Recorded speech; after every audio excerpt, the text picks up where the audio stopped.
السلام علیکم ویورز، امید کرتی ہوں آپ سب ٹھیک ہوں گے۔ شروع کرتی ہوں اللہ پاک کے نام سے جو نہایت رحم کرنے والا ہے۔ میرا آج کا ٹاپک ہے پہلی وحی کا قصہ۔ پہلی وحی کے نزول کی تفصیلات احادیث کی تمام ہی کتابوں مثلاً صحیح بخاری اور صحیح مسلم میں بیان ہوئی ہیں۔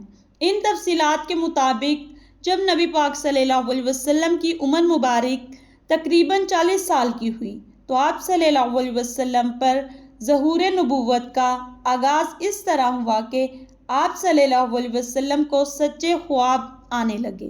آپ صلی اللہ علیہ وسلم جو خواب بھی دیکھتے وہ ایسا ہوتا کہ جیسے آپ صلی اللہ علیہ وسلم دن کی روشنی میں دیکھ رہے ہوں۔ پھر آپ صلی اللہ علیہ وسلم تنہائی اختیار فرمانے لگے۔ آپ صلی اللہ علیہ وسلم اپنا کھانا اور پانی لے کر کئی دن کے لیے غار حرا تشریف لے جاتے۔ ایک روز جب آپ صلی اللہ علیہ وسلم غار حرا میں تھے کہ حضرت جبرائیل علیہ السلام پہلی بار تشریف لائے اور انہوں نے آپ صلی اللہ علیہ وسلم سے فرمایا کہ پڑھیے۔ آپ صلی اللہ علیہ وسلم نے فرمایا کہ میں پڑھا ہوا نہیں ہوں۔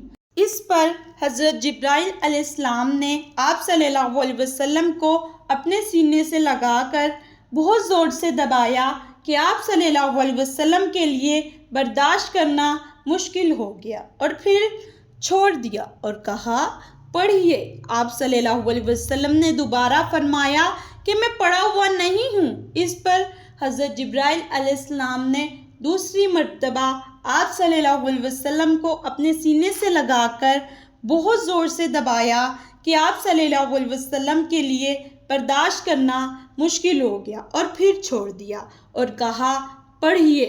آپ صلی اللہ علیہ وسلم نے پھر فرمایا کہ میں پڑھا ہوا نہیں ہوں۔ اس پر فرشتے نے تیسری مرتبہ آپ صلی اللہ علیہ وسلم کو اپنے سینے سے لگا کر بہت زور سے دبایا کہ آپ صلی اللہ علیہ وسلم کے لیے برداشت کرنا مشکل ہو گیا اور پھر چھوڑ دیا اور کہا پڑھیے۔ اس کے بعد فرشتے نے آپ صلی اللہ علیہ وسلم کو اس سورت کی ابتدائی 5 آیات پڑھائی۔ اس طرح قرآن حکیم کے نزول کا آغاز ہو گیا۔ اس کے بعد جب آپ صلی اللہ علیہ وسلم گھر پہنچے تو آپ صلی اللہ علیہ وسلم پر گھبراہٹ طاری تھی۔ آپ صلی اللہ علیہ وسلم نے فرمایا کہ مجھے کمبل اڑھا دو، مجھے کمبل اڑھا دو۔ آپ صلی اللہ علیہ وسلم کی زوجہ محترمہ حضرت خدیجہ رضی اللہ تعالیٰ عنہ نے آپ صلی اللہ علیہ وسلم کو کمبل اڑھا دیا، یہاں تک کہ آپ صلی اللہ علیہ وسلم کی گھبراہٹ دور ہو گئی۔ اس کے بعد آپ صلی اللہ علیہ وسلم نے حضرت خدیجہ رضی اللہ تعالیٰ عنہ کو پورا واقعہ سنایا اور فرمایا کہ مجھے اپنی جان کا ڈر ہے۔ حضرت خدیجہ رضی اللہ تعالیٰ عنہ نے آپ صلی اللہ علیہ وسلم کو تسلی دی کہ ہرگز ایسا نہ ہوگا۔ اللہ کی قسم، اللہ پاک آپ صلی اللہ علیہ وسلم کو کبھی ضائع نہیں فرمائے گا۔ آپ صلی اللہ علیہ وسلم رشتہ داروں، غریبوں، مسکینوں کی مدد کرتے ہیں، مہمانوں کی میزبانی کرتے ہیں اور حق کا ساتھ دیتے ہیں۔ پھر وہ نبی پاک صلی اللہ علیہ وسلم کو اپنے پھوپھی زاد بھائی ورقہ بن نوفل کے پاس لے گئی۔ وہ انجیل کے عالم تھے اور بہت بوڑھے ہو چکے تھے۔ انہوں نے کہا آپ صلی اللہ علیہ وسلم پر وہی فرشتہ وہی لے کر آیا ہے جو حضرت موسیٰ علیہ السلام اور حضرت عیسیٰ علیہ السلام کے پاس آتا رہا ہے۔ ورقہ بن نوفل نے آپ صلی اللہ علیہ وسلم کو رسالت عطا فرمائے جانے کی خوشخبری دی۔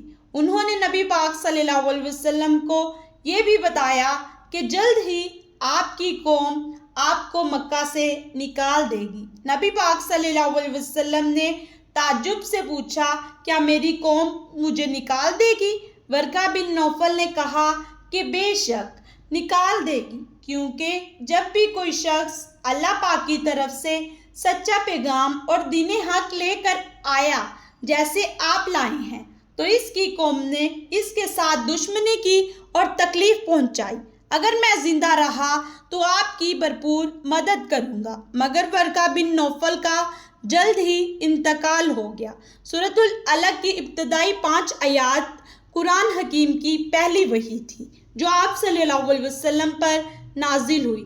پھر مسلسل 23 سالوں تک آپ صلی اللہ علیہ وسلم پر قرآن حکیم تھوڑا تھوڑا کر کے نازل ہوتا رہا۔